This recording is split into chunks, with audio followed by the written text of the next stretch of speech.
ABŞ tərəfindən Qəzza üçün hazırlanmış post-müharibə yenidən qurma planı açıqlanıb və planın əsas məqsədi Qəzza ərazisinin iqtisadi və sosial bərpasını təmin etməkdir. Lakin əmlak və torpaq hüquqları, həmçinin müharibə cinayətlərinə görə ədalət məsələlərinə dair konkret izahatlar da bununla bağlı verilmir və mən istərdim ki, elə hazırda 2 illik müharibə zamanı Qəzza zolağında baş verən statistik göstəriciləri sizin diqqətinizə çatdırım. Belə ki, 2 il ərzində 90 min ton hərbi sursat atılıb Qəzzaya və 60 milyon ton dağıntının çəkisi də burada öz yerini alır və 75 min ölüm halı da burada qeydə olunub. Və eyni zamanda ABŞ tərəfindən təklif etdiyi sülh şurasında nələrə diqqət çəkiləcək? Təbii ki, birinci növbədə atəşkəs rejiminin bərpasıdır və bununla yanaşı bundan sonra girovların azad edilməsi və bu proses artıq əslində tamamlanıb və bu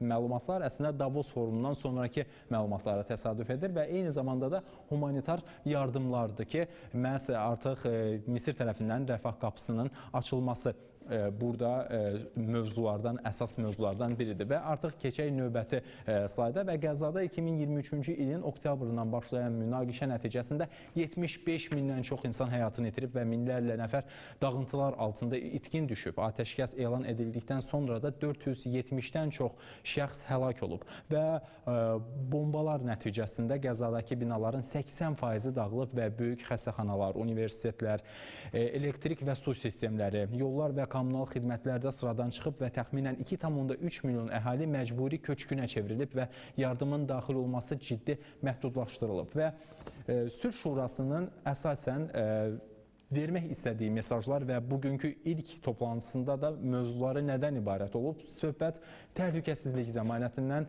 radikal qrupların tərk silah edilməsindən və eyni zamanda iqtisadi əlaqələrin inkişafı və yenidən qurma işlərinin başlamasından olub.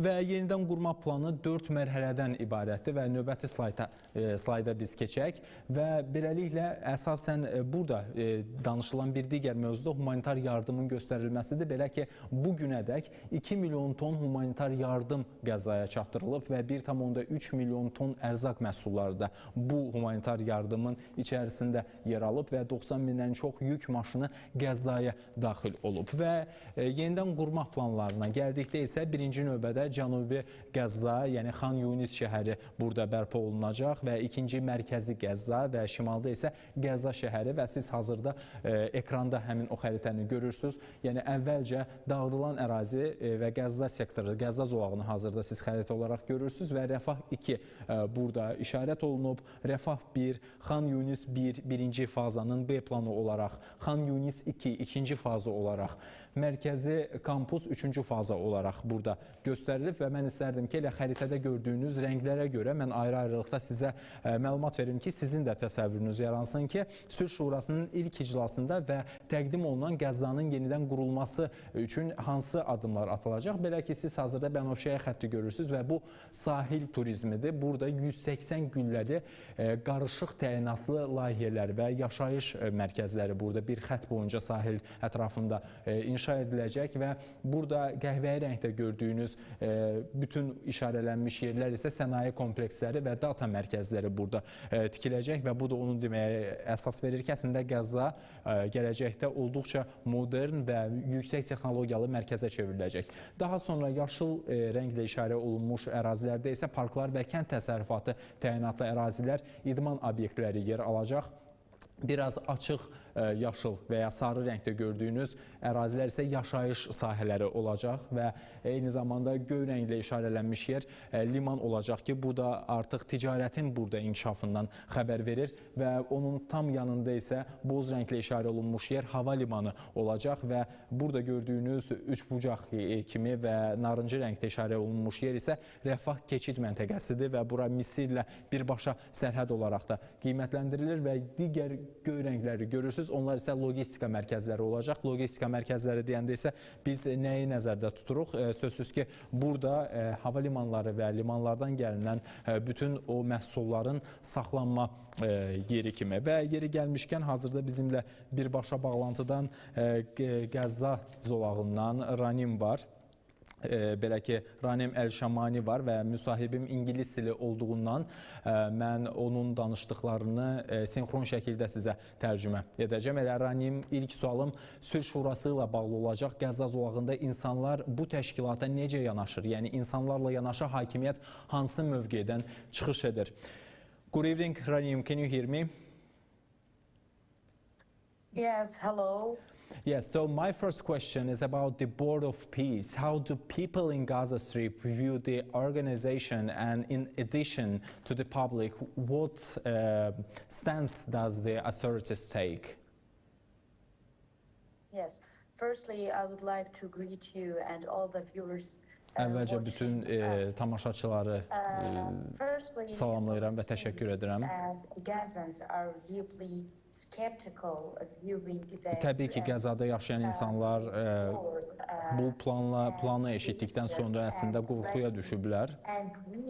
Çünki onlarda yenidən geri qayıtmaq üçün hansı təhlükə altında olmalarını və başlarına nələr gələcəklərindən çox qorxurlar. Çünki dəfələrlə atəşkəs elan olunub və bu atəşkəs qüvvəyə minməyib təəssüf ki və insanlarda əslində böyük inamsızlıq var. Hakimiyyətə gəldikdə isə onu deyə bilərəm ki, the Palestinian authority is sidelined instead and you non-partisan group of technocrats. Təbii ki, hakimiyyətin də içərisində bir sıra qruplar var ki, onlar bəziləri bu qərarı çox yaxşı dəstəkləyir, alqışlayırlar. Bir neçəsi isə təbii ki, yenə də tərəddüd edir. Ranem, ikinci sualım belə olacaq. Plan çərçivəsində nəzərdə tutulmuş 500 min yeni iş yerlərinin və ya 25 milyard dollarlıq investisiyaların kimlər tərəfindən maliyyələşməsi ilə bağlı, yəni dəqiq mənbələr varmı? Ranem, so has it been clearly determined who will found the 500,000 new jobs and about $25 billion investment outlined in the plan? Yes, actually the funding is not yet fully secure, to be honest, because Təbii ki, burada danışılan və göstərilən rəqəmlər tam olaraq hələ dəqiq şəkildə təqdim olunmur. Jared Kushner actually Təbii ki, bütün bunlar danışılan və dəyən zərərin qiyməti təxmini olaraq 25 milyard olaraq qiymətləndirilib.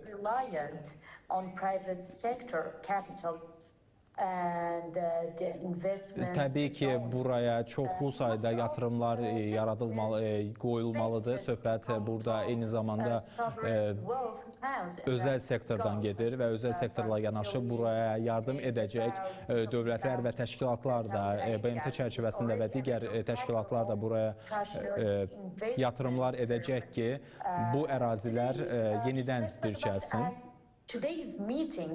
Və bugünkü görüşə gəldikdə isə onu deyə bilərəm ki,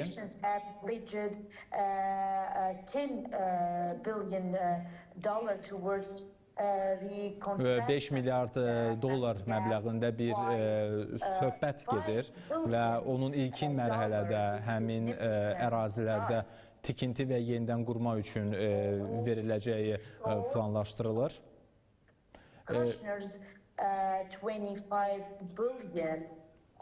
25 milyarda gəldikdə isə bu təbii ki, bu ümumi bir dəyərdir, qiymətdir. Və mən düşünürəm ki, və eyni zamanda bəzi mənbələr hətta təsdiq edirlər ki, bu qiymət əslində qat-qat aşağıdır. Çünki Qəzzanın yenidən qurulması üçün təxminən 70 milyard ABŞ dolları lazımdır vurulan zərərə görə. Ranem, yenidən qurma planı həyata keçirilərkən, yəni müvəqqəti məskunlaşma və yeni mənzillərin bölgüsü barədə konkret strategiyalar varmı? Ranem, so is there a strategy for temporary housing and allocation of new residences during the construction process? Yeah, this is one of the most heavily criticized blind spots. Bu əslində müzakirə olunan əsas ən vacib mövzulardan biridir. structures. Və burada struktur necə formalaşdırılacaq? Bax, bu əsas sual doğurur. Təbii ki, tikinti mərhələsi və tikinti işləri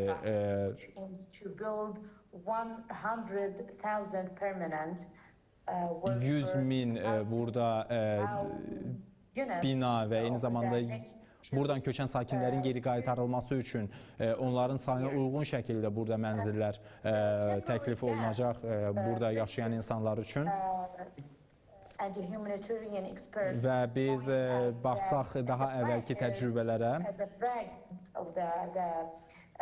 yəni hazırda insanlar çadırlarda yaşayır və ən qısa müddətdə onların öz evlərinə qayıtması təbii ki, daha yaxşı olardı. Çünki onlar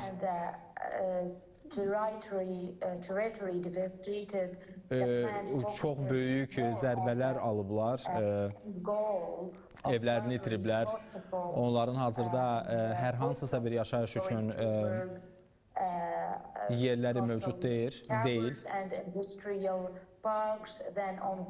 Çünki əvvəllər Qəzza zolağında əslində yaşayış məntəqələri ilə birlikdə eyni zamanda həm iş yerləri və digər yerlər, məkanlar olub ki, insanlar öz həm də yaşayış məntəqələri ilə bir yerdə təhsilindən və digər zəruri lazım olan xəstəxanalar və digər yaşayış obyektlərindən hazırda mövcud deyil.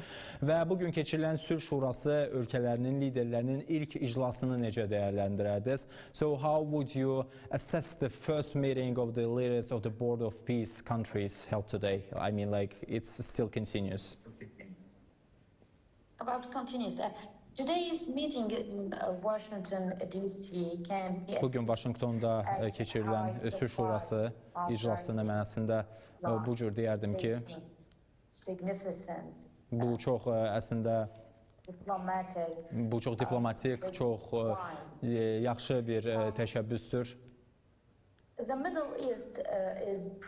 Və yaxın şərq məsələsi və yaxın şərq ərazisi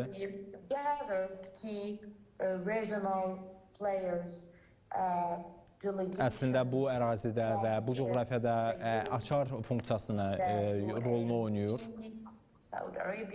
Burada Səudi Ərəbistanı, burada Birləşmiş Ərəb Əmirlikləri və digər ölkələr burada var. Və onların da, daha doğrusu Sülh Şurasının tərkibində ərəb ölkələrinin də yer alması əslində olduqca yaxşı bir göstəricidir. Çünki ancaq onların iştirakı ilə biz düşünürük ki, bu sözü gedən Sülh Şurası konkret olaraq nəticələr əldə edə bilər. Qəzza zolağından həmkarım Ranim Əl-Şemani bizimlə birbaşa bağlantıda idi. Ranim, şükran cəzilən. Thank you so much. Və biz davam edirik. Belə ki, Bakı Təşəbbüs Qrupunun təşkilatçılığı ilə neokolonializm və qlobal bərabərlik mövzusunda beynəlxalq konfrans keçirilib. Tədbirdə sosial və mədəni müstəmləkəyə məruz qalan xalqların travmatik təcrübələri, fərdi həyat hekayələrinin sənədləşdirilməsi və psixoloji təsirləri müzakirə olunub və gəlin indi həmən o süjeti izləyək, ardından davam edəcəyik.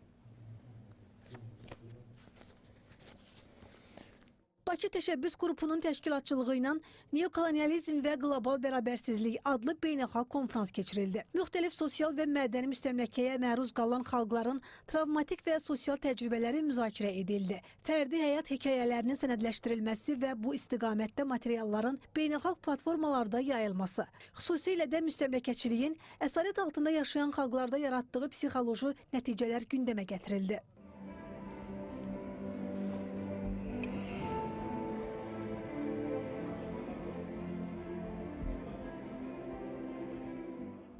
Ekogenetikanın kolonializmdə təsirlərini artıq bilirik. Bizə dırnaqarası fransız olmağımızı yeridiblər. Biz balaca olanda bunu bizə təlqin etməyə çalışırdılar. Mənə deyirdilər ki, yalnız dəri rəngimə görə onlardan seçilirəm. Amma aydın məsələdir ki, bu bizim assimilyasiya olmağımız üçün kolonializmin bir metodudur. Onlar müxtəlif şəkillərlə tariximizi yoxa çıxarırdı.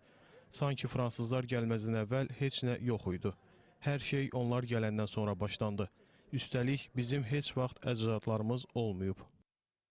İlk dəfə olaraq müstəmləkə əsarətindən təsirlənən yerli əhali ilə birbaşa işləyən fərdi və qrup şəklində müsahibələr aparıldı.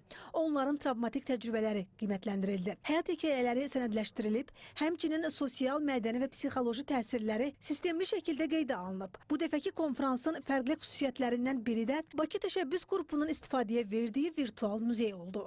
Bugün də virtual muzeyimizə əlavə edilən hər bir məlumat, ilk öncə bunun heç bir fərqi yoxdur. Bakı Təşəbbüs qrupu tərəfindən tapılıbdır bu məlumat, yoxsa dəniz aşırı ərazilərindən olan nümayəndələr buna təqdim edibdir. O məlumatlar toplanır, araşdırılır, daha sonra təhlil edilir və bizim virtual muzeyimizə əlavə edilir. Çünki gələcəkdə təhqiqatçılar, BMT-nin ekspertləri bura etibarlı mənbə olaraq, bu platformaya etibarlı mənbə olaraq baxacaqlar, istinad edəcəklər və artıq C24, C4 komissiyalarından da biz müəyyən xüsusi məruzəçilərlə, ekspertlərlə əlaqəyə keçmişik ki, biz belə bir platformanı yaratmışıq. Sonra beynəlxalq konfransda bəyanat qəbul edildi. Bəyanatda bildirildi ki, konfrans iştirakçıları qlobal bərabərsizliyin tarixi və struktur səbəblərini tanıyaraq, xalqların öz müqəddəratını təyin etmə və təbii sərvətlər üzərində suverenlik hüquqlarını dəstəkləyir. Həmçinin beynəlxalq həmrəylik prinsiplərinə sadiqlik nümayiş etdirirlər. İştirakçılar beynəlxalq institutlarda islahatların həyata keçirilməsini, bərabərsizliklə mübarizəni, elmi araşdırmalar və ictimai dialoqun gücləndirilməsini, ədalətli və suverenliyə hörmət edən tərəfdaşlıqların təşviqinə dair çağırış ediblər. Bakıda fəaliyyət göstərən ABŞ məktəbində Azərbaycan dilində tədris olunur və ana dilinin qorunmasına xüsusi diqqət yetirilir. Məktəbdə 26 müxtəlif milliyyətə mənsub şagird həm Amerika kurikulumu üzrə, həm də Azərbaycan dili və mədəniyyəti istiqamətlərində də təhsil alır. Burada məqsəd yalnız beynəlxalq standartlara uyğun təhsil vermək deyil, eyni zamanda yerli dəyərləri yaşatmaqdır. Ana dilinin qorunması və hər bir vətəndaşın Azərbaycan dilində sərbəst danışması isə ölkə siyasətinin də prioritetlərindəndir.